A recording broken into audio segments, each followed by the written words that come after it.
మీ business ఏదైనా మీ ఊర్లో promotion చేయాలంటే అది సుమన్ టీవీతోనే సాధ్యం. ఇప్పుడే సంప్రదించండి. నమస్తే Suman TV, India's largest digital media network. అయితే మనం ప్రస్తుతం పవన్ కళ్యాణ్ గారే ఈ రాష్ట్రాన్ని అభివృద్ధి చేయగలరు అనే లక్ష్యంతో ఒక వ్యక్తి తిరుపతి నుంచి విశాఖపట్నం వరకు కూడా పాదయాత్ర చేసి ఉన్నారు. అదే కాకుండా తుని నుంచి తిరుపతి వరకు కూడా సైకిల్ యాత్ర కూడా చేసిన వ్యక్తి మనతో ఉన్నారు. అయితే ఆయన ఇప్పటికీ చెప్పులు లేకుండానే తిరుగుతున్నారు. అయితే పవన్ కళ్యాణ్ ఈ రాష్ట్రాన్ని బాగు చేయగల వ్యక్తి ఆయనే. ఆయన సీఎం అయ్యే వరకు కూడా నేను చెప్పులు లేకుండానే తిరుగుతానని చెప్పేసి ఆయన చెప్పడం జరుగుతుంది. అయితే ఆయన మనతో ఉన్నారు. సరే, ఆయనతో మాట్లాడదాం.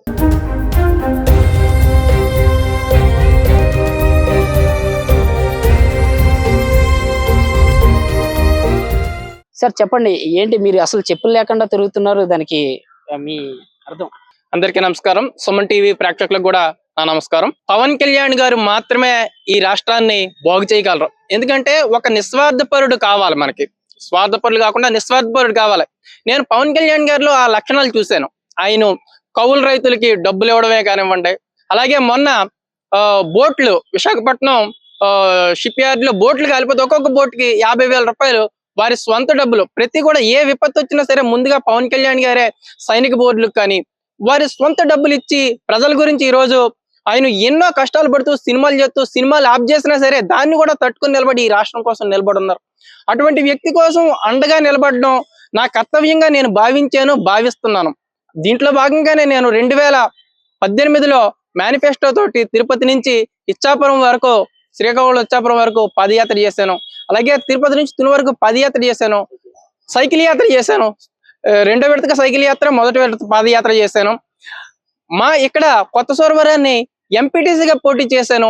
ఏ రకమైనటువంటి ప్రలోభాలకి కూడా తలగ్గకుండా పవన్ కళ్యాణ్ గారి వెంట నడడమే నా ధ్యేయం. అందులో భాగంగా భగవంతుడి యొక్క ఆశీర్వాదాలు కూడా కావాలని నేను చెప్పుల్ని వదిలేయడం జరిగింది. ఒకటే నేను ఒట్టేసుకున్నది, పవన్ కళ్యాణ్ గారు ముఖ్యమంత్రిగా ఈ రాష్ట్రానికి ముఖ్యమంత్రిగా ప్రమాణ స్వీకారం చేసిన తక్షణమే నేను జోళ్ళు వేసుకుంటాను. అలాగని ఆ పరమేశ్వరుడికి చెప్పడం జరిగింది. ఆ పరమేశ్వరుడు దయతలిచి త్వరలో నా కోరికను తీరుస్తాడని. చెప్పులు లేకుండా ఎన్నో ఇబ్బందులు పడుతున్నాను. కాళ్ళకు ముళ్ళు గుచ్చుకుపోయి నేను తాపి పని చేస్తాను. ఒక్కొక్కసారి ఆ సిమెంట్ కొట్టుకుపోయి కన్నాలు అడిపోయి రక్తం కూడా గారిపోద్ది. అయినా సరే జోళ్ళు వేసుకోలేదు, ఈ రోజుకి వేసుకోలేదు. వదిలిన దగ్గర నుంచి ఈ రోజుకి వేసుకోలేదు. త్వరగా ఆ ఈశ్వరుడు పవన్ కళ్యాణ్ గారు ఈ రాష్ట్ర ప్రజలందరూ కూడా కనీసం నా గురించి అయినా సరే పవన్ కళ్యాణ్ గారిని ముఖ్యమంత్రిని చేస్తారని మనస్ఫూర్తిగా కోరుకుంటున్నాను. మీరు చెప్పులు వేసుకోవడం మానేసి ఎన్ని రోజులు అవుతుంది? 4 సంవత్సరాలు అవుతుందండి. 4 సంవత్సరాల నుంచి కూడా చెప్పులు వేసుకోకుండా, ఎప్పుడైతే పవన్ కళ్యాణ్ గారు ఈ రాష్ట్రానికి ముఖ్యమంత్రి కావాలి అని నేను బలంగా నమ్ముకున్నానో ఆ రోజే భగవంతుడికి దండం పెట్టుకున్నాను. ఆయన ముఖ్యమంత్రిని చేసిన తర్వాతే నేను జోళ్ళు వేసుకుంటానని నేను మొక్కుకున్నాను. ఆ మొక్కుని నేను ఖచ్చితంగా అలాగే నిలబెడతాను.